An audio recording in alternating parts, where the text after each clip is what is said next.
नमस्कार। एसटिभी च्याटमा यहाँलाई हार्दिक स्वागत छ। म प्रकाश गिरी। एसटिभी च्याटको आजको अङ्कमा हामी चर्चा गर्नेछौँ हाम्रो राजनीतिक विग्रहको, तर त्यसलाई हेर्ने नजर चाहिँ एकजना राजनीतिशास्त्रीको छ र त्यो राजनीतिशास्त्रको अथवा भनौँ दर्शनकै पनि दृष्टिकोणबाट हेर्दा हाम्रो राजनीति कुन प्रकारको देखिएको छ, दर्शनमा आधारित, सिद्धान्तमा आधारित, नैतिकता पनि जोडौँ त्यसमा आधारित कति रहेको छ। र अहिले प्रतिनिधि सभा विघटन भएको, अदालतमा यो मुद्दा विचाराधीन रहेको र यो मुद्दा विचाराधीन रहिरहेकै बेलामा थुप्रै खालका विषयहरू सतहमा आएका छन् कि अब हुन सक्ने कुराहरू के छन् भनेर, जस्तो सडकमा संसद पुनर्स्थापनाको कुरा उठिरहेको छ, अर्कोले राज संस्था नै पुनर्स्थापना हुनुपर्छ भनिराखेको छन्, एक थरी चाहिँ चुनाव अबको निकास हो भनिराखेका छन्।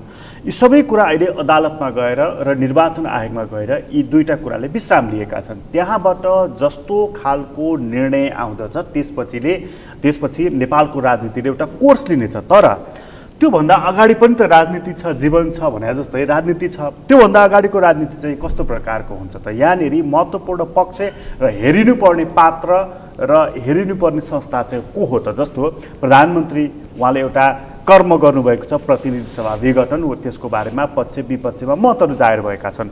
अब प्रधानमन्त्रीले चाल्न सक्ने कदमहरू के हुन सक्छन्? प्रधानमन्त्रीले चाल्ने कदमहरूको राजनीतिक वैधता, संवैधानिक वैधताहरू के हुनेछन्? आजको अङ्कको मूल बसाइ हाम्रो यो रहनेछ र आज हामीसँग कुराकानीको लागि स्टुडियोमा हुनुहुन्छ दीपक गौजरेल, राजनीतिशास्त्रीको रूपमा परिचित व्यक्तित्व हुनुहुन्छ, राजनीतिशास्त्र प्राध्यापन गर्नुहुन्छ। तपाईँलाई स्वागत छ। धन्यवाद प्रकाशजी। कुराको सुरुवात चाहिँ नि अब अहिलेको बिचको यो पिरियड नि, जस्तो अदालतले एउटा भर्डिक्ट नदिउन्जेलसम्म बहसहरू, सार्वजनिक बहसहरू हुने स्वाभाविकै हो, हुनु पनि पर्दछ। अब प्रतिनिधि सभा विघटन भएपछि नि जस्तो चाहिँ प्रधानमन्त्रीकैबाट कुरा सुरु गरौँ, किनभने उहाँले एक्सन लिइसकेपछि आएकै पराकम्पहरू। प्रधानमन्त्रीसँग अब सुविधा के छ? प्रधानमन्त्रीसँग सुविधा भनेको चाहिँ पहिलो कुरो त यस्तो, हामी संसदीय प्रणालीमा छौँ। संसदीय प्रणालीमा तपाईँको सदनको बहुमत प्राप्त भएको नेताको कारणले उहाँ प्रधानमन्त्री हुनुभएको। उहाँलाई निश्चित कार्यकारी अधिकार, भनौँ न, देशको शासन गर्ने, अन्तिम निर्णय गर्ने अधिकार उहाँसँग हुन्छ हाम्रो संविधान अनुसार, संसदीय प्रणालीको आधारमा। अब संविधानमा के लेख्या छ भन्ने कुरा तपाईँले अघि भन्नुभएको जस्तो अदालतमा विचाराधीन छ। अदालतले के गर्नुपर्छ भनेर कसैले बोल्नु हुँदैन। के अदालतले यसो गर्यो भने के होला, उसो गर्यो भने के होला भनेर हामीले विश्लेषण गर्नु पाइयो, तर अदालतले यसो गर्नुपर्छ चाहिँ हामीले भन्नु हुँदैन।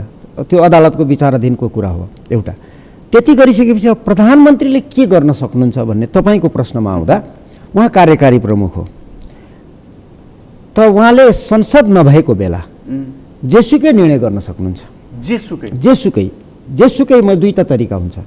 जेसुकै निर्णय गर्ने, एउटा संविधान र ऐन कानुनमा टेकेर त्यसले दिएको अधिकार प्रयोग गरेर उहाँले जेसुकै काम गर्न सक्नुहुन्छ। त्यो भनेको उहाँलाई लागेको कुरा निर्णय गरिदिनु भयो, काम गर्न थाल्नुभयो।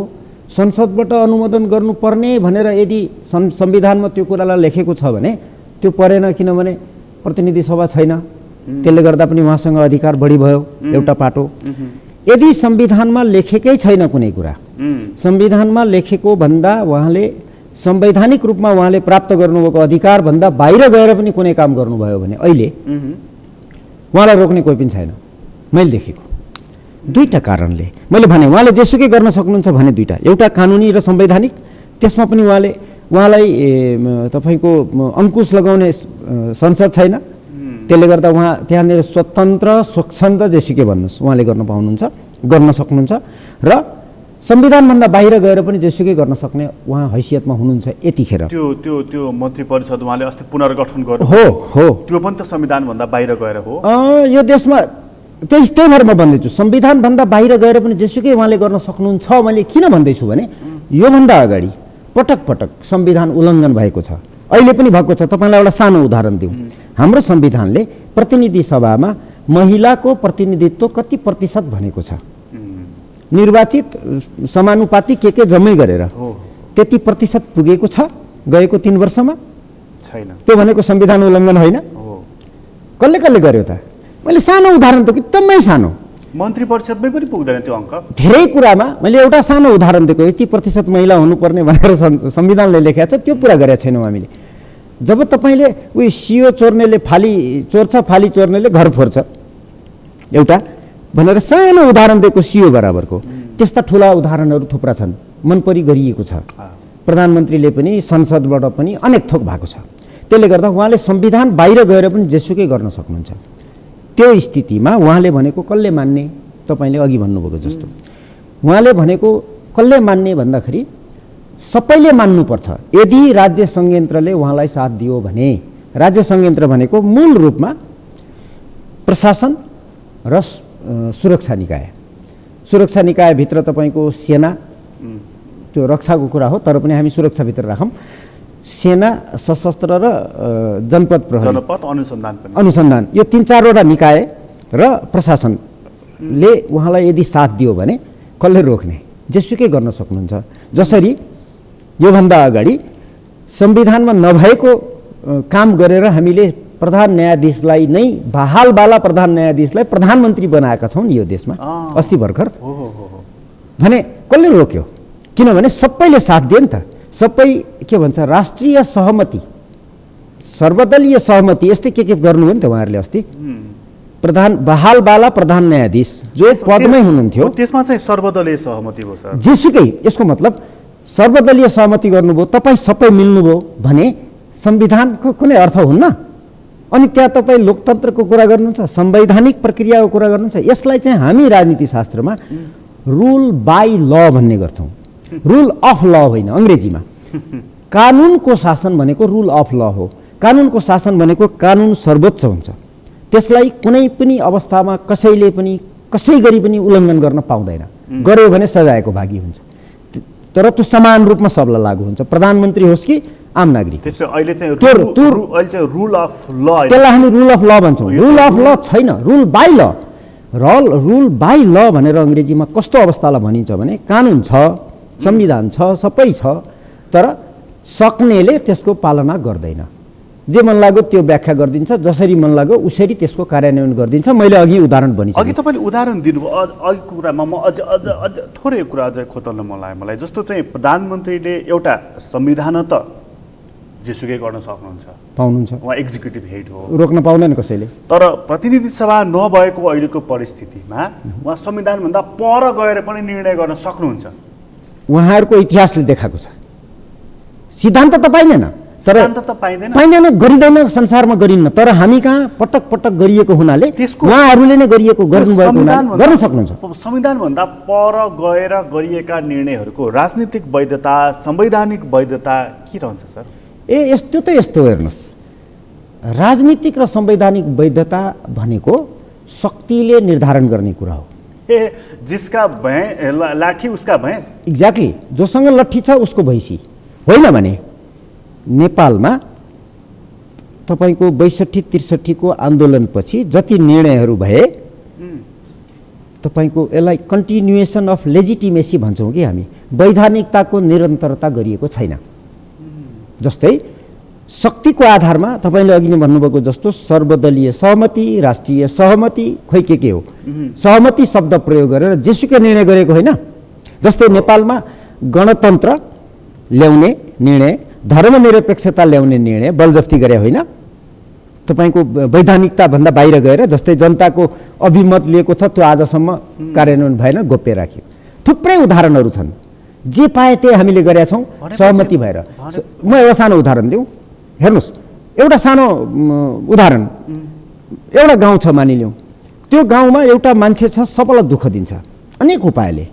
गाउँभरिका मान्छे आजित भएका छन्। गाउँभरिका सबै मान्छे मिलेर सहमति गरेर यसले सबैलाई दुःख दियो, यसलाई मारिदिउँ भन्न पाइन्छ? पाइँदैन। तर यहाँ गरिएको छ नि त राजनीतिमा, जे मन लाग्यो त्यही। जस्तै गणतन्त्र राज संस्था फाल्ने निर्णय कसले गर्यो? जनताबाट निर्वाचित प्रतिनिधिले गरेको हो होइन? 64 सालमा हो कि होइन? तपाईँको संविधान सभाले कार्यान्वयन गर्ने गरी पहिले निर्णय गरिया हो नि त, मनोनित व्यक्तिहरूले। संविधान सभाको सदस्य नभएको व्यक्तिले जथाभावी गरेको छ नि त। उदाहरणमा नजाउँ, धेरै छन्, उहाँहरूले जथाभावी गर्न सक्नु भएको छ। त्यसैले मैले भनेको संविधान एकातिर फालेर अहिलेको प्रधानमन्त्रीले जेसुकै गर्न सक्नुहुन्छ। त्यो कार्यान्वयन गर्ने उहाँले गरेको निर्णयलाई अगाडि बढाएर लानको लागि यदि कसैले साथ दिएन देशका सुरक्षा निकायले खास गरेर भने उहाँ सर्वनाश हुनुहुन्छ, के पनि गर्न सक्नुहुन्न, भागेर हिँड्नुपर्ने स्थिति आउँछ। यदि सुरक्षा निकाय सबैले साथ दियो भने उहाँले जे मन लाग्यो त्यो गर्न सक्नुहुन्छ। तपाईँले कुन हदसम्मको कल्पना गर्नुभएको छ, अथवा तपाईँले जुन अध्ययन गर्नुहुन्छ, जुन प्राध्यापन गर्नुहुन्छ युनिभर्सिटीमा राजनीति शास्त्रमा, यस्ता खालका शासकहरू जहाँ सेना सुरक्षा निकाय भनौँ त्यसले साथ जब दिन्छ त्यस्तै बेलामा यस्ता खालका शासकहरूले कुन तहसम्मको एक्सन लिएको पाउनु भएको छ? विश्वमा थरी कामहरू भएको छन्, विभिन्न भएको। संविधानलाई सिधै च्यातेर फालिदिएर हवाईजहाजमा उड्दा उड्दै कु गराइदिनेदेखि विभिन्न कुरो भएको छ। तर नेपालको इतिहास हेर्नुभयो भने नेपालको सेनाले खास गरेर, प्रहरी भनेको त निर्णायक हुन्न, यस्तो अवस्थामा प्रहरी निर्णायक हुन्न, सेना निर्णायक हुन्छ। उसको काम पनि घरेलु हो, तर सेना निर्णायक हुन्छ। सेना निर्णायक। तर नेपालको सन्दर्भमा हेर्नुभयो भने नेपालको सेनाले विद्यमान कानुनभन्दा बाहिर गएर काम गरेको देखिएको छैन। विद्यमान कानुन भनेको संविधानले जसलाई सत्ता दिएको छ, जस्तै भन्नुहोस् अस्ति राजा हुँदासम्म राजाको आदेशमा सेना चल्यो, किनभने संविधानले त्यो दिएको थियो। संविधान नेपालमा 2004 सालमा बन्यो पहिलोपटक। त्योभन्दा अगाडि सेनाको अधिकार कोसँग थियो? राज्य सत्ता सञ्चालनमा राणाहरूसँग छ, उनीहरूको निर्देशनमा हिँड्यो। राणाहरूलाई उल्लङ्घन गरेर सेना कहिले पनि गएको छैन, इतिहास हेर्नुहोस्। राणाभन्दा अगाडि शाह राजाहरूको। मैले भन्न के खोजेको भने नेपालको सेना विद्यमान कानुन र प्रणालीभन्दा बाहिर गएर जथाभावी गरेको इतिहास छैन। त्यसले गर्दा अहिलेको अवस्थामा सेनाले आफैले अगाडि बढेर केही गर्छ भन्ने कुरा मलाई लाग्दैन। एउटा जुन संसारका अरू देशमा भएको छ, कतिपय हाम्रै छिमेकमा भएको छ, पाकिस्तानमा, बङ्गलादेशमा, त्यही थाइल्यान्ड धेरै ठाउँमा भएको छ। तर हामी कहाँ त्यो इतिहास नभएको हुनाले र हाम्रो भू राजनीतिको कारणले त्यहाँ हाम्रो इतिहासमा सेनाले टेकओभर गर्ने इतिहास नहुनुको एउटा महत्त्वपूर्ण कारण हाम्रो भू राजनीति। त्यसले गर्दा सेना अगाडि बढ्ने अवस्था मैले देख्दिनँ। तर त्यहाँ सेनालाई अप्ठ्यारो हुने देख्छु। कहाँनिर विद्यमान कानुन अनुसार राष्ट्र प्रमुख, सरकार प्रमुखले काम गर्नुभयो भने त्यसलाई उसले साथ दिन्छ। अहिलेसम्म दिएको इतिहास त्यो हो, कहिले पनि उल्लङ्घन गरेका छैन, त्यसैले फेरि पनि गर्दैन। मैले अघि नै भने जियो पोलिटिक्सले उसलाई दिँदैन। एउटा भने यदि संविधानभन्दा बाहिर गएर अहिलेका प्रधानमन्त्रीले जथाभावी गर्न थाल्नुभयो भने सेनाले तिमीले संविधान उल्लङ्घन गर्यौ म साथ दिन्न भन्ने हो कि राष्ट्र प्रमुखले भनेपछि, सरकार प्रमुख कार्यकारीले भनेपछि गरौँ भनेर अगाडि बढ्ने हो? त्यहाँनिर धर्म सङ्कट त्यहाँ पर्छ एउटा। त्यतिखेरको स्थिति के हुन्छ त भन्दा देश अराजकतामा जान्छ। हेर्नुहोस्, र अहिले प्रतिनिधि सभा विघटन गरेर यो विभिन्न सम्भावनाहरू खोलिदिएर र बढी सम्भावना देशमा अस्थिरता हुने निर्माण गर्नुभएको छ परिस्थिति अहिले उहाँहरूले।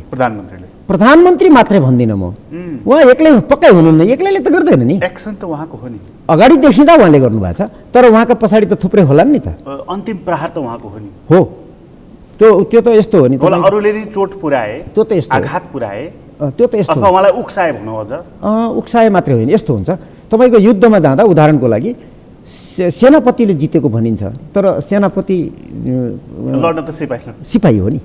त्यस्तै हो त्यो, अगाडि उहाँले काम गर्नुहुन्छ। जस्तै भन्नुहोस् न, अहिले प्रतिनिधि सभा विघटन गरेको त कागजी रूपमा हेर्ने हो भने त राष्ट्र प्रमुखले हो नि त, किनभने राष्ट्र प्रमुखले सही नगरिकन हुँदैन थियो नि त। त्यसो भए राष्ट्र प्रमुखले गरे हो त हामी प्रधानमन्त्रीलाई भन्छौँ नि, किनभने कार्यकारी अधिकार प्रधानमन्त्रीसँग भएको छ। त्यसैले कागजी कुरा नगरौँ, व्यवहारमा प्रधानमन्त्री एक्लै हुनुहुन्न, उहाँको पछाडि केही शक्तिहरू हुनुपर्छ भन्ने मेरो अनुमान। जस्तो तपाईँलाई दुईटा शक्ति हुन सक्छ। एउटा नेपालभित्रैका शक्तिहरू, त्यो भनेको राजनीतिक दलहरूमध्ये केही हुन सक्छन् पर्दा पछाडिबाट। जस्तै नेकपा विभाजन भएको भनेर नमानौँ अहिले भनेर ठुल्ठुला दलका नेता, ठुला नेता बोल्दैछन्। त्यसको पनि केही अर्थ होला अथवा नहोला, एउटा पाटो। मैले उदाहरणलाई भनेको, अरू दलहरू पनि हुन सक्लान्। अर्को अझ क्लियर गरौँ सर, म जस्तो कि नेपाली कङ्ग्रेसले हो त परोक्ष रूपमा यसलाई कुट दिएको हुनसक्छ, केही लेनदेनका कुरा होलान्। भोलि यसो गरौँ, के हेर्नुहोस्, प्रतिनिधि सभा विघटन त्यसै गरे हुँदैन। प्रधानमन्त्रीले यो विघटन गर्दा यो परिस्थिति आउँछ र म यसो गर्छु, हामी यसो गरौँ भनेर प्लानिङ गरेर गरिएको हुन्छ। कम्तीमा पनि उहाँले केही मानिससँग अति सीमित होला, 2 जना होला, 3 जना होला, संवाद त गरेकै हुन्छ नि र त्यसमा विपक्षी दल त्यसमा छुटेको हुन्छ र हुँदैन। 1-2 जना यसो छ नि त। फेरि हामी का चलन के छ भने हामी भन्ने बेलामा विपक्षी दल भन्छौँ, संविधान अनुसार हो पनि, तर विपक्षी दल जम्मै भागबण्डा व्यवहारले त सत्तामा बसेको सम्पूर्ण साधन स्रोत फाइदा लिएर बसेको छ नि त। भनेपछि तपाईँ प्रधानमन्त्री एक्लैले संसद विघटन गरेको होइन भन्दै हुनुहुन्छ? होइन, तर अपजस त उहाँकै टाउकोमा जान्छ नि त। जान्छ। युद्ध हार्दाखेरि सेनापतिको टाउकोमा अपजस र जस गए जस्तै त हो। यो तपाईँ एउटा यो कुरा गरिदिनु त। दोस्रो अर्को पोइन्ट के भन्नु? अर्को तपाईँको यदि प्रधानमन्त्रीले गरेको योजना अनुसार अगाडि बढ्यो देश भने स्थिरतातिर लाने उहाँको उद्देश्य हुन सक्छ। कसरी भने अहिले विघटन गरिदिउँ, त्यसपछि फेरि चुनाव गराइदिउँ, फेरि मेरो बहुमत ल्याउँछु, म फेरि हालिमुहाली गर्छु, उहाँको योजना त्यो हुनसक्छ। र त्यसलाई साथ दिने विभिन्न शक्ति पक्षहरू हुन सक्छन्। विभिन्न शक्ति र पक्ष भनेको 2 खालको हुनसक्छ, एउटा नेपालको आन्तरिक, एउटा बाह्य होइन। एउटा अर्को मैले देखेको बढी सम्भावना भएको, मैले देखेको सम्भावनाको कुरा गरेँ, मैले प्रमाणित गर्न सक्दिनँ।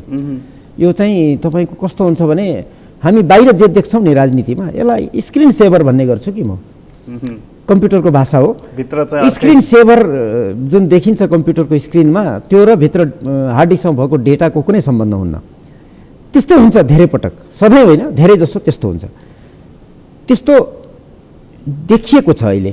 तर यथार्थ के हो भन्दा नेपालको राज्य सत्ता जुन अहिले छ नि, मैले एउटा दलको प्रधानमन्त्रीको कुरा गरिरहेको छैन, सिङ्गो राजनीतिक प्रणाली अहिले जसलाई 96% नेपाली जनताको प्रतिनिधिले अनुमोदन गरेको संविधान अन्तर्गत चलेको प्रणाली भनिन्छ। यो प्रणाली बेसिकल्ली नेपालीले बनाएको होइन, प्रमाणित छ। 12 बुँदेबाट सुरु भएको होइन। 12 बुँदे सहमति जुन नेपालको 2 खालका दलहरू, एउटा बन्दुक बोकेर सत्ता कब्जा गर्छु भनेर हिंसा गरेर हिँडेको पक्ष र संविधान अन्तर्गत चुनाव जितेर सत्तामा जान्छु भनेर लागिरहेका 7वटा दलहरू मिलेर 12 बुँदेबाट गरेर त्यो प्रयासबाट यहाँ ल्याएको हो एउटा। अर्को, संविधान बन्ने क्रममा पनि 2 पटक संविधान सभाको चुनाव भएर पनि त्यो बन्ने प्रक्रियामा पनि विदेशीको हस्तक्षेप, विदेशीको सहयोग भनेको मैले आर्थिक सहयोगको कुरा गरेँ होइन, उनीहरूले भने अनुसारको राख्ने। जस्तै उदाहरणको लागि धर्मनिरपेक्षता कहाँबाट संविधानमा पस्यो कसैले थाहा पाएन भनियो नि त। यथार्थ आउला भोलि पर्सि बाहिर प्रमाणका कुराहरू हो भनेपछि नेपालभित्रको भन्दा बाहिरी शक्तिको खेल हुन सक्छ। कहाँनिर भने नेपाललाई अराजकतामा जाकिदिने विघटनलाई लिएर प्रक्रिया एउटा कहीँ त सुरु गर्नु थियो। यो संसद विघटनमा एउटा घरेलु पक्ष तपाईँले जोडिहाल्नुभयो, अर्को बाह्य पक्ष जोड्नु, बाह्य पक्ष पनि हुन सक्छ। त्यसले नेपाललाई अल्टिमेटली एउटा ठुलो अराजकतामा जाकिदिने। कसरी, किन र कसरी, दुईटा। एउटा पहिले कसरीको कुरा गरौँ। संविधान सभा के अरे प्रतिनिधि सभा विघटन भयो, वैशाखमा चुनाव गर्ने भनिएको छ। 6 महिनाभित्रमा चुनाव भइसक्ने गरी मिति तोक्ने भनेको छ संविधानले। एकछिन संविधानको कुरा गरौँ। पुसमा विघटन भएको छ, 6 महिना कहिले हुन्छ? असार। यदि असारभित्र चुनाव भएन, वैशाखमा तोकिएको बेला चुनाव भएन, यो स्थितिले चुनाव हुने सम्भावना कम देखिएको छ, धेरैले भन्दैछन्, एउटा अनुमानको कुरा। यदि वैशाख असारभित्र चुनाव भएन भने के हुन्छ? संविधानभन्दा बाहिर जान्छ देश हो। त्यो बाहिर जानु भनेको के हो? जसले शक्ति प्रयोग गर्न सक्छ, जो शक्तिशाली छ उसले देश कब्जा गरिदिन सक्छ, हो कि होइन? हो।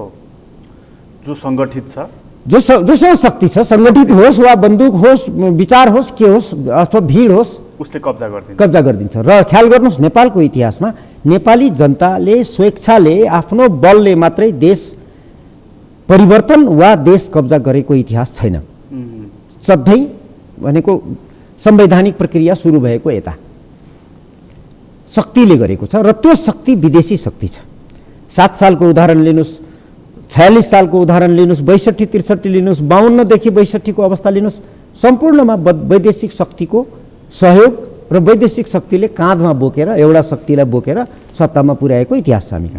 त्यो स्थितिमा ती शक्तिहरूले वा एउटा शक्तिले वा शक्तिहरूले नेपाललाई अराजकतामा जागिदिने र त्यसबाट आफ्नो स्वार्थ पुरा गर्ने लक्ष्य हुन सक्छ। त्यसको लागि नेपालको अहिलेको प्रधानमन्त्री र केही शक्तिहरूलाई प्रयोग गरेको छ।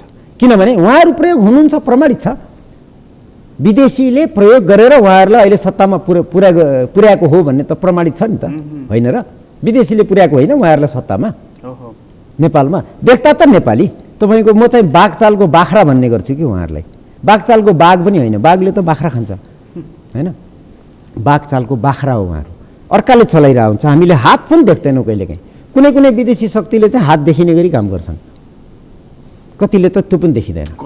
त्यो स्थितिमा नेपाललाई अराजकतामा जागिदिएपछि त्यसबाट आफ्नो फाइदा लिने। त्यसमै प्रधानमन्त्री अहिले यहाँ प्रयोगको एउटा भनौँ न, जुन हामी कहाँ गोटी भनिन्छ, अलिकति एउटा झर्रो नेपाली भाषामा भन्यो भने कतिपयले चाहिँ बुख्याचा भन्छ नि, होइन? हो देखाउँदाखेरिको उहाँ त्यस्तो हुनुभयो होइन, सुरुदेखि नै त्यस्तै हुनुहुन्छ उहाँहरू। उहाँ मात्रै होइन, सबै अहिले हुनुभएको होइन, अस्तिदेखि हो नि त। प्रधानमन्त्री आज 46 सालको आन्दोलन नेपालमा गर्दा, ठिक छ सर, म यो प्रधानमन्त्रीको कुरालाई अलिकति जोड्न चाहे, त्यसपछि त्यहाँ आइहाल्छु। हजुर। प्रधानमन्त्री आज अर्को कुनै एक्सन लिन सक्ने अवस्थामा हुनुहुन्छ कि? मैले अघि नै भने उहाँले जेसुकै गर्न सक्नुहुन्छ, संविधानभित्र बसेर वा बाहिर गएर, प्रोभाइडेड सेनाले साथ दियोस्।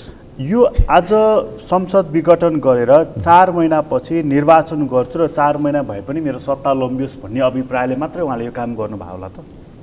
होइन, देशलाई अराजकतामा जाग्ने कडीको रूपमा सुरुवात गर्नुभयो भन्ने लागिरहेछ मलाई। होइन भने 2/3 बहुमत प्राप्त दलको नेताको रूपमा प्रधानमन्त्री भएको मान्छे उहाँ। त्यो दल फुटेर बाहिर जाँदा, त्यो बहुमत समाप्त हुँदा संसदमा त त्यो जितेको अर्थ भएन। र हामीले के गरेछौँ, नेपालमा राजनीतिक स्थिरता होस् भन्न खातिर 2 वर्षलाई अविश्वासको प्रस्ताव पनि ल्याउन नपाउने व्यवस्था संविधानमा गरेछौँ हो। र हाम्रो मान्यता के छ, संविधानले लेखेको हिसाबले पनि र बाहिर देख्दाखेरि पनि हामी मोटामोटी हेर्दा संसद विघटन गर्ने प्रावधान राखिदिएर अस्थिरता आयो एउटा। अर्को, बहुमत प्राप्त दल, एउटै दलको सरकार नभएको बेला अस्थिरता आयो, त्यही भन्ने गरिन्छ नि त। तर हाम्रो अनुभवले त त्यो देखाउँदैन। बहुमत प्राप्त दलले पहिले पनि संसद विघटन गरेको छ। 46 साल यताको मात्रै हेर्नुहोस्, उता धेरै उता नजानुहोस्। बहुमत प्राप्त दलले संसद विघटन गरेर फेरि पनि चुनावमा गएको इतिहास हामीसँग छ, अनुभव छ। अहिले पनि 2/3 झन्डै 2/3 पाएको दलले विघटन गरेर फेरि चुनावमा जान्छु र मलाई बहुमत देऊ भन्दा के अर्थ हुन्छ? संसदमा रहेको करिब 2/3 मतले पनि सरकारको स्थिरता दिन सक्दो रहेछ भनेपछि त भने अबको चुनावले फेरि कसैलाई, एउटै दललाई मात्रै पनि, कोलिसनको कुरै नगरौँ, एउटै दललाई 2/3 दिँदा पनि स्थिरता हुँदैन भने चुनावको के अर्थ भयो नेपालमा? भनेपछि हामीले जुन कल्पना गऱ्यौँ, एउटा न्यारेटिभ्स बनाएका थियौँ कि बलियो सरकार भएपछि स्थिरता हुन्छ, त्यसले विकास निर्माण आदि इत्यादि गर्छ भनेर। 2/3 मत हुँदा पनि सरकार स्थिर हुँदो रहेछ, बलियो हुँदो रहेछ र त्यो प्राविधिक कुरो हुँदो रहेछ जब भनेदेखि अब हामीलाई चाहिने के त? अब एकदम बलियो हुनको लागि, एकदमै बलियो, साँच्चीकै त्यस्तो बलियो जसले साँच्चीकै काम गर्न सकोस् भन्नको लागि अब चाहियो के त? अब 2/3ले त काम गरेन। त्यसको त मसँग त सिधा जवाब छ। नेपालमा राजनीतिक दलहरू देश चलाउन पुरै असफल भए, प्रमाणित भयो। राजनीतिक दलहरू, सबै दलहरू, सबै टाकटुक, एउटा दलको कुरा गरे होइन मैले। टेस्टेड फेल भनेर स्ट्याम्पै लागिसक्यो। मैले चाहिँ लगाइदिइसकेँ। म नेपाली नागरिक, राजनीति शास्त्रको विद्यार्थी, म त्यसो भनेको छैन। 7 सालदेखि 17 सालसम्म यी दलहरूले के गरे? मररलेस यिनै हुन् नि त। त्यो बेला केही मरेर गए, कोही छन्। दल, मैले व्यक्तिको कुरा भएन नि, दल भनेपछि त दल त दल अनुसार चल्नु पर्थ्यो। दल त निरन्तरता पनि हुनु पर्यो नि, त्यसलाई इन्स्टिट्युसनल कन्टिन्युटीका कुराहरू हुन्छ। 7 देखि 17 सम्म उहाँहरूले त्यही गर्नुभयो। हेर्नुहोस्, 46 सालदेखि अहिलेसम्म, 47 सालमा संविधान बनेदेखि अहिलेसम्म के गर्नुभयो? देश चलाउन असमर्थ हुनुभयो, एउटा पाटो। उहाँहरूले देश चलाउन सक्नुहुन्न, स्थिरता र त विकासको त कुरो धेरै पछि हो, होइन, एउटा। तर त्यो मलाई स्वाभाविक लागेको छ, किनभने हामी नेपाली जनताको स्तर त्यही छ। हेर्नुहोस्, हामी नेपाली जनता, म चाहिँ अपराधी भन्ने गर्छु। प्रत्येक नेपाली नागरिक अपवाद बाहेक, अपवाद त जहाँ पनि हुन्छ, अपवाद बाहेक प्रत्येक नेपाली नागरिक अपराधी छौँ हामी। छन् भनिरहेको छैन, हामी भन्दैछु म। प्राध्यापकले पढाउँदैन, विद्यार्थी पढ्दैन, किसानले मिसावट गर्छ, बेलुका पेस्टिसाइड हाल्छ, बिहान लगेर तरकारी बेच्छ, व्यापारीले ठग्छ, मिसावट गर्छ, राजनीतिज्ञले ठग्छ, कर्मचारी घुस नखाई काम गर्दैन। कुन चाहिँ वर्ग र पेसा, कुन चाहिँ नागरिकले स्वच्छ इमान्दारीपूर्वक काम गरेको देख्नुहुन्छ यो देशमा? कसैले गर्दैन। हामी सबै फटाहा छौँ, हामी फटाहा छौँ, एकले अर्कालाई ठगेर धुतेर लुछेर खाछौँ। कोसिस सक्नेले गरेको छ, नसक्ने मरेको छ। त्यो स्थितिमा त्यो नेता को हो त? त्यो दल को हो त? त्यहीबाट आयो। हामीहरू मध्येबाट त्यहाँ गएको हो नि त। हामी फटाहा छौँ, जम्मै चोर छौँ, अपराधी छौँ। अलि बढी अपराधी को छ, अलि बढी बाठो को छ, ऊ हाम्रो नेता भएको छ। हामीलाई पनि ठग्न सक्ने भएर ऊ नेता, हामीलाई पनि ठग्न सक्ने भएर ऊ नेता भएको छ, ऊ देश चलाएको छ। त्यसैले हामी आफै असक्षम अयोग्य नेपाली नागरिकले पाउने सरकार सत्ता यस्तै हो। एकछिन म यसलाई सकिहालौँ अलिकति भने हाम्रो हैसियत अनुसारको हामीले मालिक पाएका छौँ। हैसियत अनुसारको मालिक एक्ज्याक्टली। तपाईँ हेर्नुहोस् न, सेवक पठाएको सेवक होइन, हाम्रो मालिक हुनु उनीहरू। किनभने हामीभन्दा बाठा अपराधी हुन्, हामी सबै बदमास छौँ, प्रत्येक नागरिक अपवाद बाहेक। अपवाद थोरै होला, तपाईँको अपवाद भनेको लाखौँमा एउटा। तपाईँहरूले पढाउने राजनीति शास्त्रले त सबै सिद्धान्त होइन, त्यो प्रतिनिधि त सेवक हो भन्छ नि। सिद्धान्त हो त्यो, त्यो गर्नुपर्छ भन्छौँ हामी। व्यवहारमा चाहिँ ऊ मालिक हो, मालिक भएको छ हाम्रो कारणले। अच्छा, होइन? त्यो स्थितिमा अब हामीलाई चाहिने को त भने नेपाली नागरिक अयोग्य। किन? के को लागि अयोग्य भन्दा हामी प्रजातान्त्रिक अभ्यास गर्न हामी सक्षम भएका छैनौँ आजसम्म। पुष्टि भयो? होइन भने मलाई जवाफ दिनुहोस्। 2/3 हुँदा पनि स्थिरता हुँदैन र फेरि 2-2 वर्षमा देश चुनावमा जान्छ भने तपाईँ के को लागि फेरि चुनाव गर्दै हुनुहुन्छ? त्यसैको पछि को कुद्दैछ? हामी कुद्दैछौँ नि। चुनाव गर्नुहोस्, फेरि बहुमत हुन्छ, स्थिरता चाहियो भनेर प्रचार उनीहरू गर्ने, अनि हामी हो भनेर हिँड्ने भने चाहिँ हामी कतिसम्मका हरिलट्ठक छौँ। तर अहिले छ नि सर, अहिले विश्वको हावा नै त्यस्तो छ नि। अस्ति भर्खर इजरायलमा संसद विघटन हो, आज मात्रै अमेरिकाको संसदमा गोली हाना हेर्नु त 6 जना सांसद, बाहिरको सांसदले हाने भए त हुन्थ्यो, बाहिरबाट गएका मानिसहरूले पिस्तोल हानेका छन् र हङ्गामा भएको छ भन्दाखेरि त यो विश्वमा हावा नै त्यस्तो चलिरहेछ कि क्या हो? यस्तो हो, हेर्नुहोस्, अब तपाईँले अलिकति आन्तरिकबाट बाहिर लानुभयो। विश्वको हावाको कुरा गर्नुभयो भने मैले 2-3टा पक्ष देख्दैछु। मैले देखेको सम्भावना, मेरो अनुमान भविष्यवाणी होइन, प्रक्षेपण हो। त्यो प्रक्षेपण त केही तथ्य डेटाहरूमा आधारित छ, इन्फर्मेसन डेटाहरूमा आधारित हुन्छ प्रोजेक्सन जहिले पनि। अब संसारभरिको स्थिरता जुन छ नि, संसारमा हेर्नुहोस् मोटामोटी स्थिर छ संसार, अशान्ति छैन संसारमा। अलिअलि शान्तिना युद्ध बाहेक ठुलो युद्ध भएको छैन गएको 50, 60, 70 वर्षले। 1945मा दोस्रो विश्वयुद्ध सकिएपछि सबैभन्दा रक्त पिपासु युरोपियनहरू शान्त छन्, युद्ध गरेका छैन, त्यसै भएको छैन। मिडल इस्टमा अलिकति भएको छ, सामान्य युद्धहरू, ठुला युद्ध भएको छैनन्, विश्वभरि शान्त छ। अब त्यो शान्ति बिस्तारो हराउँदैछ मैले देखिरहेको। अबका दिन कता मडारिँदैछ? अब भनेको विश्वभरि क्षेत्रीय अशान्तिहरू बढ्दै जान्छ। त्यो ट्रेन्ड हाम्रो हिमालयन एसिया, म दक्षिण एसिया मात्र भन्दिनँ, हिमालयन एसिया भन्छु, साउथ एसिया प्लस चाइना, यो क्षेत्रमा अब अशान्ति बढ्छ। ट्रेन्ड त्यो देखिएको छ। यो तपाईँको यसलाई अलिकति अध्ययन गर्नेले बुझ्छन्, थोरै क्लु मात्रै भनिदिउँ, डिटेलमा हामी जान अहिले भ्याउँदैनौँ। ठिक छ, ठिक छ। ब्रिटेन वुड्सबाट अमेरिका बिस्तारो पछाडि हट्दैछ, त्यस कारणले हाम्रो क्षेत्रमा अशान्ति बढ्छ। तपाईँको east Asia, south east Asia र फार इस्टमा अशान्ति बढ्छ। अब अफ्रिकामा अशान्ति बढ्छ, मिडल इस्टमा अशान्ति बढ्छ र अलि समयपछि युरोपको शान्ति समाप्त हुन्छ एउटा पाटो।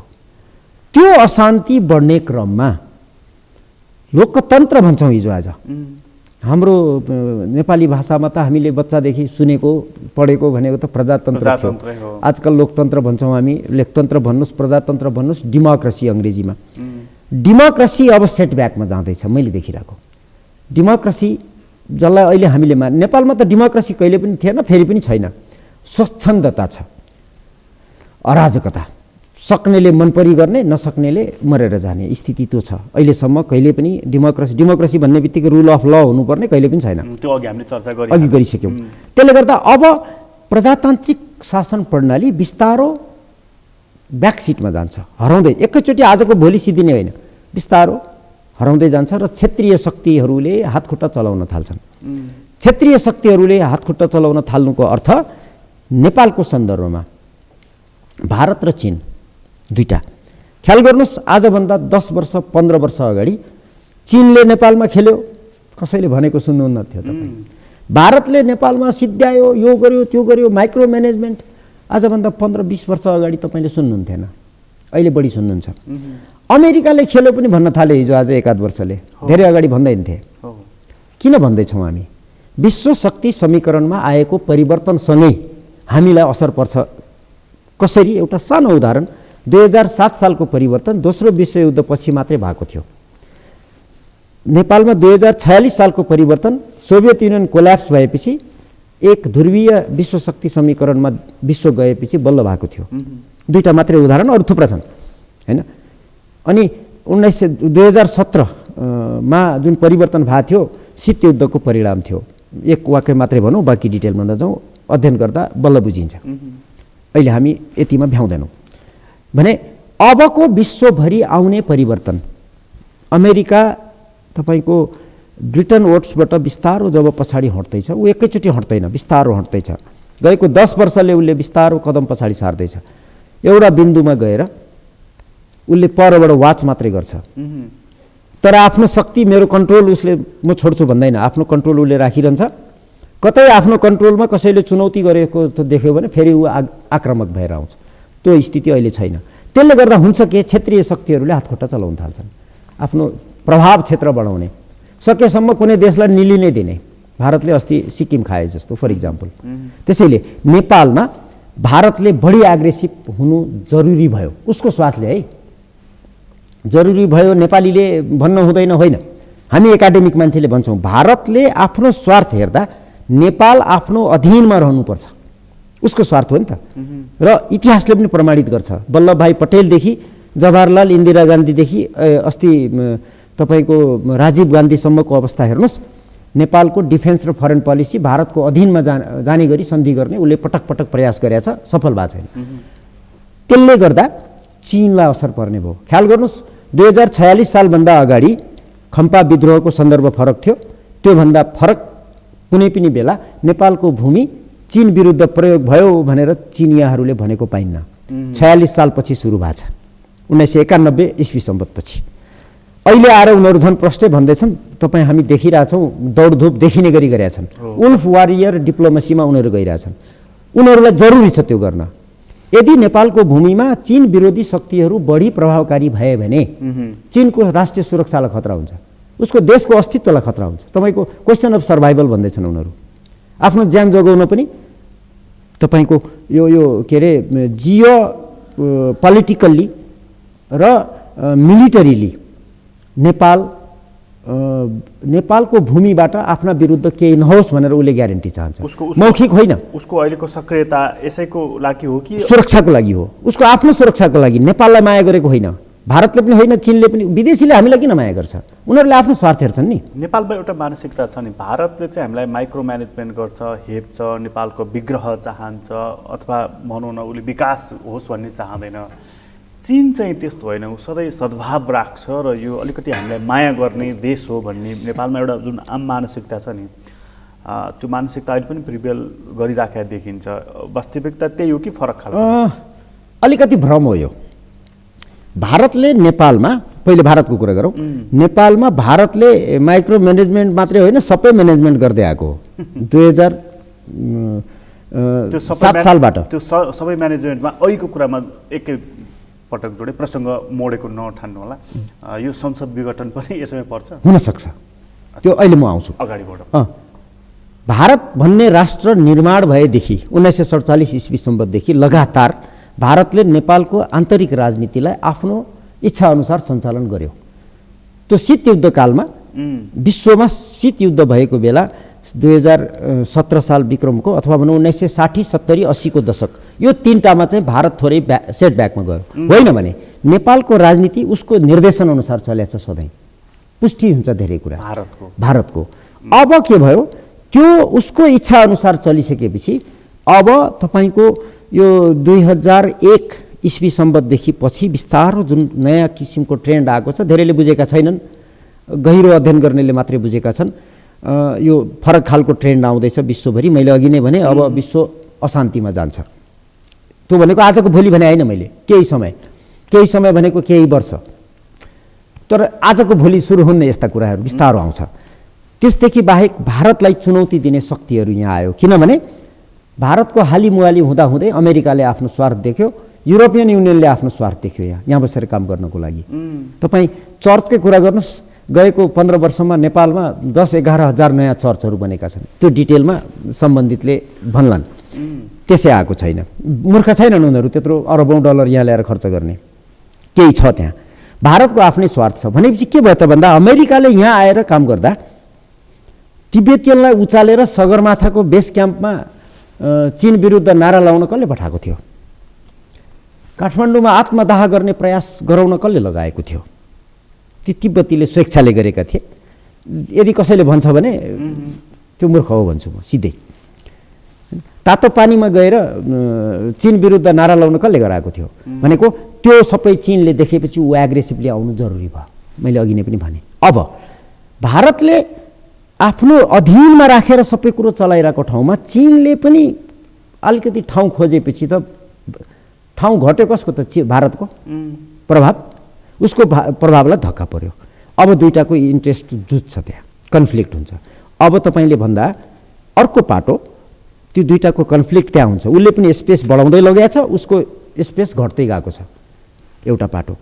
अब भारतले नेपाललाई सहयोग गर्छ विकासको लागि, यो त्यो स्थिरता विभिन्न सम्पूर्ण कुरा उसको अधीनमा चलिसकेपछि उसले जे इच्छा लाग्छ त्यो गर्छ। कहिलेकाहीँ फकाउँछ, कहिलेकाहीँ गाली गर्छ, कहिले नाकाबन्दी गर्छ, त्यो छँदैछ। तर चीन भरपर्दो मित्र भनेर भनेका छौँ नि हामीले, म यसलाई भ्रम देख्छु। चीनले नेपाललाई सङ्कट परेको बेला साथ दिएको छैन, अरू बेला दिएको छ, गजब। सङ्कटको बेला दिएको छैन। धेरै पर अगाडि जानुहोस्, बेत्रावतीको सन्धिमा लेखिएको कुरालाई समेत चीनले पालना गरेन। 1814-16 को युद्धमा चीनले त्यो बेत्रावतीको सन्धि अनुसार सघाउनु पर्थ्यो हामीलाई, सैनिक रूपमा गरेन, त्यहाँ धोका दियो। 7 सालमा नेपालको सत्ता परिवर्तन गर्न खोज्दा राणा विरुद्ध सत्तालाई साथ दिएन, राणालाई धोका दियो। 46 सालमा भारतले नाकाबन्दी गर्दा नेपाललाई के सहयोग गर्यो चीनले? के पनि गरेन। नेपालमा राज संस्था फाल्दा, अराजकता सिर्जना गर्दा, त्यत्रो बन्दुक चलेर हजारौँ मान्छे मर्दा चीनले के पनि गरेन। बाहिर देख्दा भाषण गर्दा ओहो हामी असल मित्र, हामी सघाउँछौँ, त्यो त बडा मिठो हुन्छ सुन्न। तर जब मैले नेपाललाई सङ्कट पर्दा भनेको छु, नेपाललाई सङ्कट भनेको दुईटा, एउटा नेपाली नागरिकलाई सङ्कट परेको बेला सघाएको छैन, जस्तै नाकाबन्दी पर्दा आम नागरिक फिट परेको बेला चीनले सघाएको छैन। अस्ति भर्खर पनि देखिएको 72, अहिलेको पुस्ताले देख्ने त्यही 72 हो। हामीले म जस्तोले देख्ने भनेको 46 सालमा पनि हामीले भोगेका छौँ। अस्तिकोमा पनि भूकम्पले बाटो तहस नहस भयो भनेर बन्द गर्यो। यो भन्दा पनि धेरै ठुलो सङ्कट हामीले त्यो 45-46 को नाकाबन्दीमा भोगेका छौँ आम नेपाली नागरिकले। हामीले बिर्स्या छैन, त्यो पुस्ता हामी जिउँदैछौँ होइन। चीनले हामीलाई सघाएन, तर अस्ति पनि गरेन भने भोलि एउटा नागरिकलाई सङ्कट परेको बेला चीनले सघाएको इतिहास छैन। सङ्कट परेको बेला एउटा, अरू बेला गर्छ। सत्तामा बसेको शासकलाई पनि चीनले सघाएको देखिन्न। मैले अघि नै भने नेपालमा राजा फाल्दा तिमी भारतसँग मिलेर बस न खालको सन्देश, त्यही सेन्टेन्स बोलेले मलाई थाहा छैन, तर त्यो खालको व्यवहार देखियो होइन। राज संस्था फाल्नु हुन्थ्यो कि हुँदैन थियो त्यो नेपाली जनताले निर्णय गर्नु पर्थ्यो। नेपाली जनताले निर्णय गरे होइनन्, मैले अघि नै भनिसकेँ। बाहिर नेपाली जनतालाई देखाइएको हो। त्यहाँ चीनले कुनै प्रकारको साथ दिएन सत्तालाई। पञ्चायत फाल्ने बेलामा राजा वीरेन्द्रलाई पनि साथ दिएन।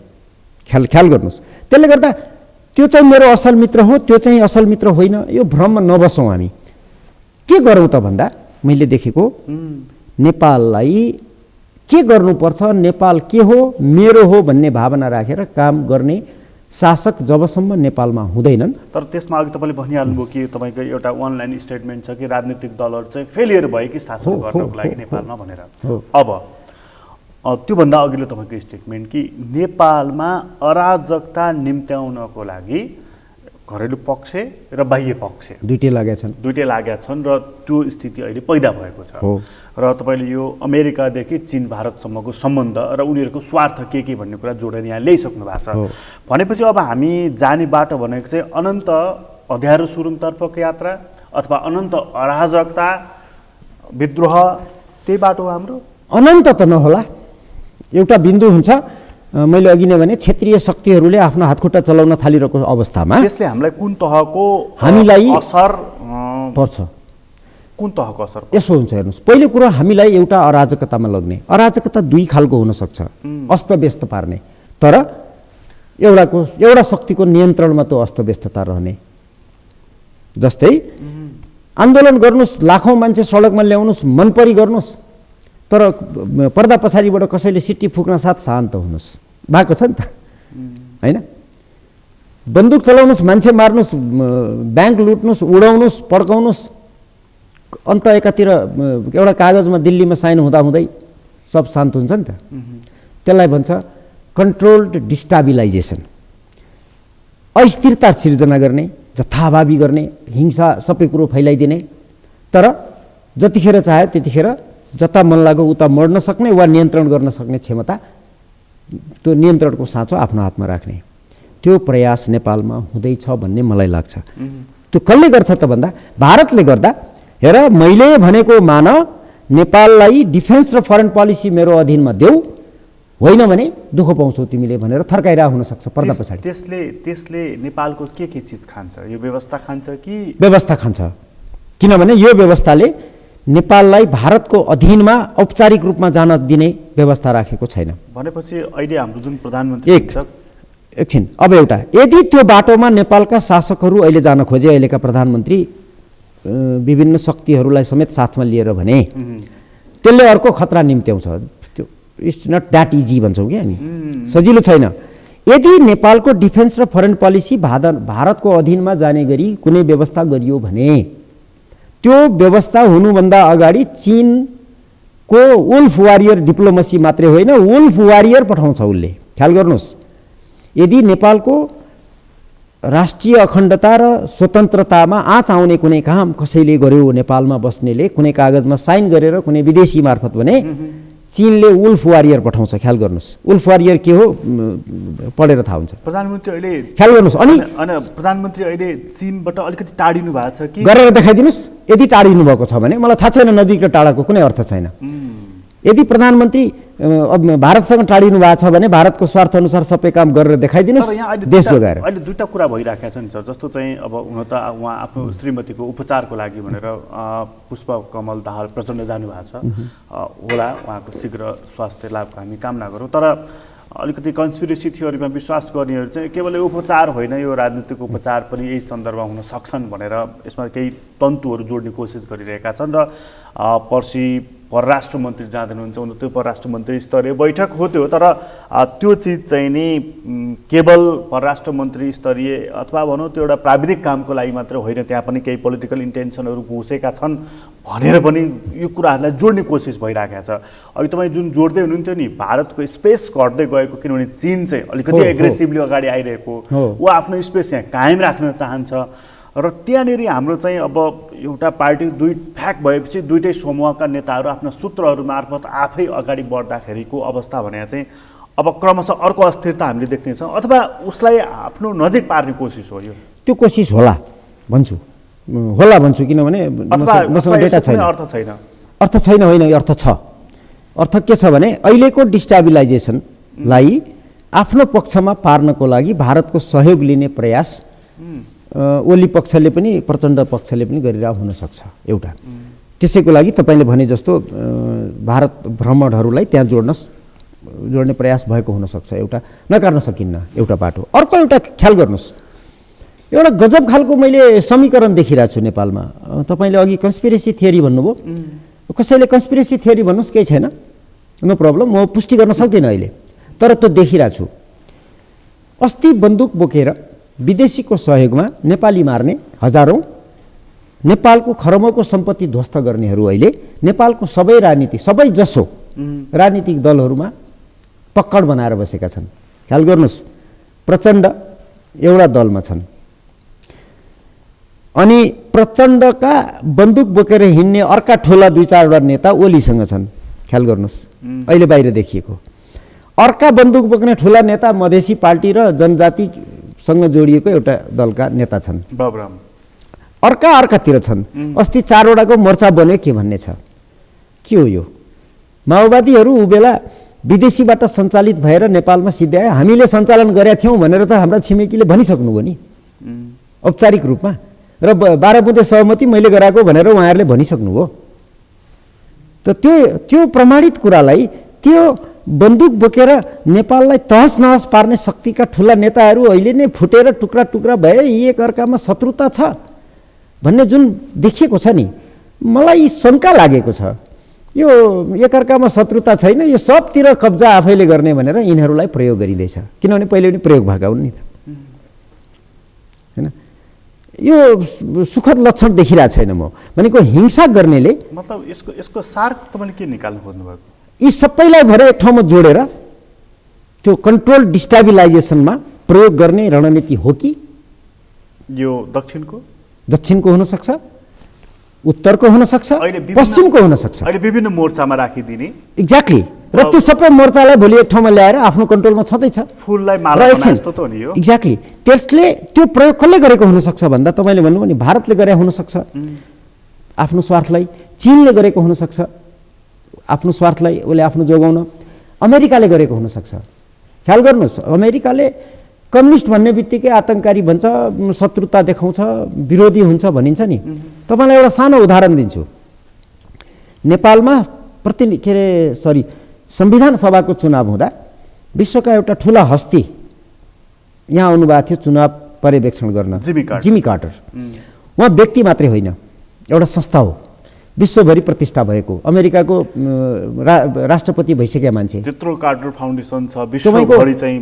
पूर्व राष्ट्रपति मात्र पनि होइन, उहाँ एउटा ठुलो संस्थाको रूपमा ठुलो प्रतिष्ठा भएको मान्छे। उहाँ नेपालमा आएर पर्यवेक्षण गर्दा काठमाडौँ ललितपुरको एउटा निर्वाचन बुथमा गएर हेरेर, भोटिङ सुरु भएको थियो 8 बजे, उहाँले 11 बजेतिर ओ गजब चुनाव स्वच्छ स्वतन्त्र निष्पक्ष भयो भनेर स्वतन्त्र स्वच्छ र निष्पक्ष भयो भनेर मैले देखेँ भनेर लाइभ टेलिभिजनमा बोल्नु भएको छ। रेकर्ड खोजेर हेर्नुहोस्, टेलिभिजनवालाहरूसँग होला, होइन? त्यतिखेर ख्याल गर्नुहोस्, चुनाव पर्यवेक्षण गर्नेले सामान्य नागरिकले पनि, सामान्य व्यक्ति चुनाव पर्यवेक्षण औपचारिक रूपमा गएको छ भने भोटिङ नसिद्धिएसम्म बोल्नु हुँदैन। त्यो चुनाव कस्तो भयो भनेर मूल्याङ्कन गर्नु पर्यवेक्षकले बोल्नु मिल्दैन, तर उहाँले बोल्नु भएको छ। र ख्याल गर्नुहोस्, उहाँले बोल्नुभन्दा अगाडि चुनावमा धाँधली भयो, यो भयो, अनेक न्युजहरू आइरहेको थियो। उहाँले बोल्ने बित्तिकै सबै बन्द भयो। मैले यसलाई जोड्न कहाँ खोजेको भने, अमेरिकाले त्यो बेलाको चुनावमा जसले जितोस् भन्ने चाहेको थियो त्यसैले जित्यो नि त, माओवादीले। भने अमेरिकाले पनि आफूलाई चाहेको शक्तिलाई प्रयोग गर्छ, त्यहाँ सिद्धान्त र वादको कुरो हुँदैन। अर्को उदाहरण, अमेरिकाको सरकारले नेपालको माओवादीलाई आतङ्ककारीको सूचीमा राखिरहेको बेलै नेपालका माओवादीका प्रमुख नेता प्रचण्डलाई अमेरिकाको राष्ट्रपतिले भेटेर हात मिलाएको हो कि होइन? अमेरिकाको कानुनले दिँदैन, तर गरियो नि त। किनभने त्यहाँ आतङ्ककारी होस् कि कम्युनिस्ट होस् कि काङ्ग्रेस होस् कि समाजवादी कुनै वादी होस्, त्यो मेरो स्वार्थमा छ भने मेरो मित्र हो, यदि मेरो स्वार्थमा छैन भने मेरो शत्रु हो। अमेरिकी पोलिसी अथवा संसारका सबै देशको पोलिसी त्यो हुन्छ। अब त्यसले गर्दा मैले अहिले भने नि, त्यो माओवादीका ती नेताहरूलाई विभिन्न मोर्चामा अहिलेदेखि फिट गरेर प्रयोग गर्ने रणनीति बनाएर, योजना बनाएर काम गरिरहेको वासिङटनले पनि हुन सक्छ। मैले भन्न खोजेँ 3टा शक्ति छन्। मैले यहीँनिर चाहिँ जोड्नु हो, 3टा शक्ति छन्। हो, 3टा शक्ति तपाईँको भारत, चीन र अमेरिका नेपालको सन्दर्भमा। युरोपियन युनियन भनेको चाहिँ यिनीहरू 3वटा पोलले, 3वटा शक्तिले नेपालका फरक फरक शक्तिहरूलाई फरक फरक ढङ्गबाट एकसाथ प्रयोग, उपयोग या कहिले सल्लाहको नाममा, कहिले सुझावको नाममा, कहिले दबावको नाममा दिइराखेका छन्, एकसाथ दिइरहेका छन्। एउटालाई तिमी विघटन गर, उचाल्ने, हामी साथ अर्कोलाई यसरी उचाल्ने, अर्कोलाई तिमीहरू यस्तो लोकतन्त्रमाथि अपहरण हुँदा नि चुप लाग्छौ, अर्कोलाई उचाल्ने, Exactly. अर्कोलाई संसद ल्याऊ भन्ने, अर्कोलाई आन्दोलन गर भन्ने, अर्कोलाई चुनाव ठिक छ भन्ने, यसरी उचालिराखेका छन्। हुनसक्छ अर्कोलाई त्यसैले त्यसो- अराजकता। त्यसो भने अर्कोलाई यसरी पनि त उचालिराखे होला नि, तिम्रो यत्रो सानो देशमा के को सङ्घीयता, खारेज गर भनेर पनि त हुनसक्छ त्यो। सबैको उद्देश्य भनेको नेपाललाई डिस्टेबिलाइज गर्ने र आफ्नो स्वार्थ लिने, र त्यो स्वार्थ पुरा गर्दा अन्तिम नियन्त्रण कसको हुन्छ, त्यो लडाइँ हो उनीहरूको। हाम्रो के पनि होइन। मलाई लाग्छ अहिलेका हाम्रा सबै दलका नेता, इभन प्रधानमन्त्रीलाई मैले भोलि के गर्दैछु थाहा छैन होला कि उहाँहरूको विगत हेर्दा। होइन भने अलिकति अगाडि जानुहोस् त, विदेशमा गएर कसरी साइन गर्नुभएको थियो अनि उहाँहरूले के भन्नुभएको छ पछि आएर। त्यसो भएदेखि यहाँ एउटा टास्क आउँछ, सूची आउँछ भनौँ न, त्यसलाई साइन गर्दै जाने मात्रै काम हो, त्यति हो, अरू केही पनि होइन। केही पनि हुँदैन। किनभने पहिले त योजना बनाएर बताएर गरिन्थ्यो होला, त्यो लिक हुन थाल्यो नि त, आयो नि त बिचमा। भनेपछि प्रधानमन्त्री यसो हेर्दाखेरि त उहाँको सम्बोधन हेर्दाखेरि चाहिँ बडा खुसी जस्तो, त्यो त अर्को पाटो छ, बडा आनन्दमा रहेको जस्तो, कन्फिडेन्ट, त्यो जुन कन्फिडेन्ट उहाँमा देखिन्छ नि, त्यो त फरक छ अलिकति। त्यसलाई मैले फरक दृष्टिले हेरेको छु।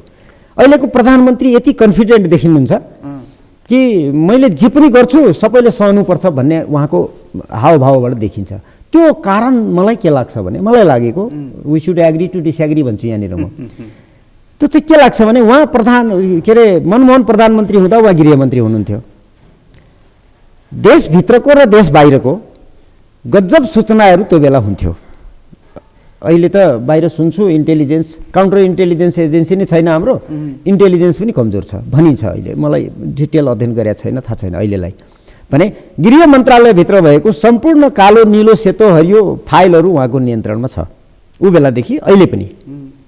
त्यो फाइलमा यो देशभित्र गरेका राजनीति गर्ने, व्यापार गर्नेदेखि लिएर सबैको दुखेको नसो उहाँसँग छ, सूचना जानकारी जुन चम्किन्छ त्यो नसो समात्दिनुहुन्छ। त्यसैले मलाई लाग्छ सबैलाई चल्ने हो पख भनेर थिचिदिइहाल्यो। त्यो गरिरहनु भएको छ उहाँले, सबलाई ब्ल्याकमेल गर्दै हुनुहुन्छ, त्यसैले त्यो कन्फिडेन्स छ। र अरू त्यो ब्ल्याकमेलको कारणले डराइरहेका छन्। उदाहरणको लागि मैले धेरैवटा उदाहरण दिएँ, माफ पाऊँ। भारतको एकजना लेखकले पुस्तक लेख्दाखेरि माओवादीको बारेमा एउटा प्याराग्राफ लेख्दा के आफत भएको थियो यहाँ। त्यस्ता 2-4वटा लेख अथवा 2-4वटा पेज मात्रै कागज यदि बाहिर आइदियो भने कसका हालत के हुने हो। किनभने सब त सञ्चालित छ कहीँ न कहीँबाट। त्यो सूचना जानकारी उहाँसँग छ भन्ने लाग्छ मलाई।